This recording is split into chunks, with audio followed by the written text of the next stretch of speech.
Hello, Aries, Sun, Moon, Rising, and Venus signs. Kamusta kayo? Sana po nasa mabuti kayong kalagayan. Welcome back po sa Star Tarot. Kung bago kayo dito, welcome din kayo. Thank you for your support. I truly appreciate it. God bless you all, Aries. Pauna mensahe po ninyo ay stuff you will be taken care of in difficult times.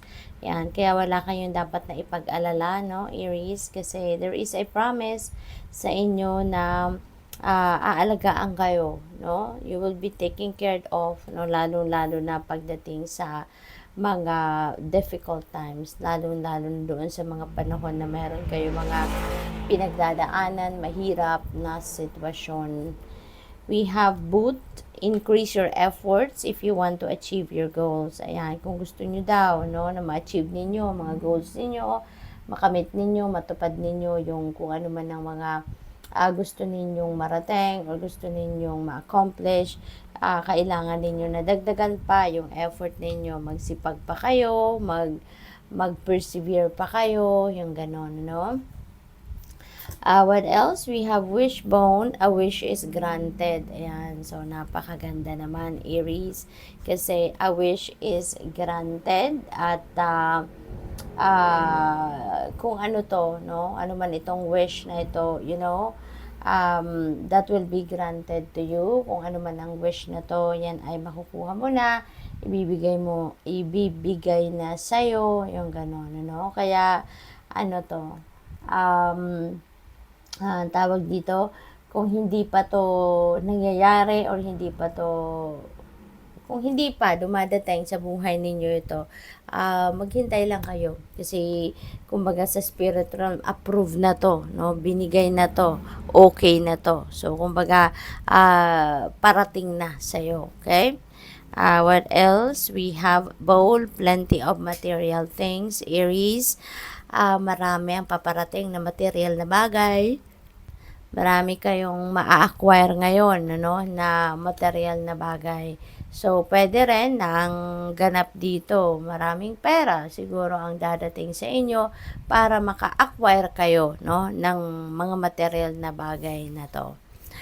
We have scissors, disappointment in some affair. Ayan, so meron kayong disappointment, meron kayong hindi nagugustuhan or alam mo yun, yung hindi kayo masaya sa isang bagay or sa isang sitwasyon sa buhay ninyo rito. What else? We have forest, muddled, and then clear thinking. So, naguguluhan ang iba sa inyo dito. Meron kayong naiisip na siguro hindi ninyo ma-figure out. Maaring ganon. Maybe, hindi ninyo malaman kung anong uunahin ninyo. Pwede rin hindi ninyo malaman kung ano yung unang gagawin ninyo. So, probably ganon din ang ganap dyan. Okay? We have bridge, successfully overcoming a problem. Okay? So, may mga problema kayo na pinagdadaanan na ngayon, yan ay maaano mo na. Ngayon ay masosolve na, yan ay matatapos na, yan ay mahahanapan nyo na ng solusyon. Kaya maganda, diba? You will be, kumbaga, parang mabubunutan na kayo ng tinik somehow.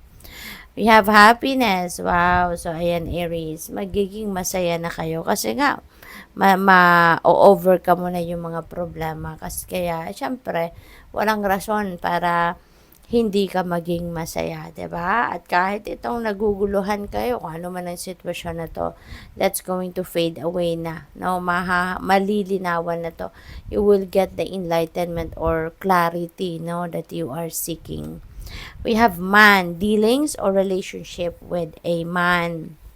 Ayan, so, kung sino man ito, Aries, sa buhay ninyo, maaaring si man ay pwedeng siya yung magbibigay ng extrang saya sa'yo kasi katabi niya si happiness, or pwede rin na si man ang isa sa magiging daan para maka-acquire kayo ng maraming material na bagay, no? Pwedeng siya yung magbibigay sa'yo, or pwedeng siya yung mag-aano sa'yo, siya yung siya yung magiging source, no, ng material na bagay na ito. So, this could be anyone. Pwedeng asawa mo to, pwedeng boyfriend mo, pwedeng katrabaho mo, boss mo. This could be anyone. Maaaring dad mo yan. So, depende sa inyong sitwasyon. We have moon, and changes in your life are happening. Marami, no? Ang mga pagbabagong magaganap sa buhay ninyo, Aries. At ang mga pagbabagong ito, we never know kung saan parte ng buhay mo ito. This could be in various areas of life, no? Hindi lang ito sa isang parte ng buhay ninyo na maaring mangyari. Okay? Kaya be ready. We have rat, someone working against you behind your back. Ayan. So, most likely, galit ito sa'yo or naiinggit ito sa'yo. No? Kaya, talagang patalikod siya kung umano siya, kung pagplanuhan ka niya or sinisiraan ka niya, that's all behind your back. No? Siguro, yeah, it's either galit or or inggit, no? What else? We have will, indecisiveness. Ayan. Ito yung dahilan kung bakit kayo nagkakaroon ng muddled mind, no? Hindi kayo makapagdesisyon. Meron kayong desisyon na kailangan gawin, pero hindi ninyo magawa. Kasi, yun nga, no? Kayo, naguguluhan. Hindi malinaw sa isip ninyo ang inyong sitwasyon.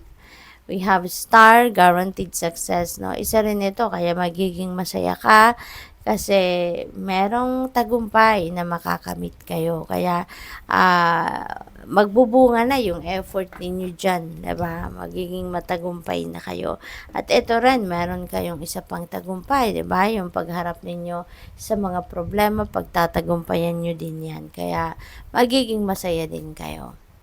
What else? We have case, successful outcome to your problems. Ayan. So, magiging maganda talaga at maayos ang inyong sitwasyon, Aries. Kaya, ito rin, magiging successful.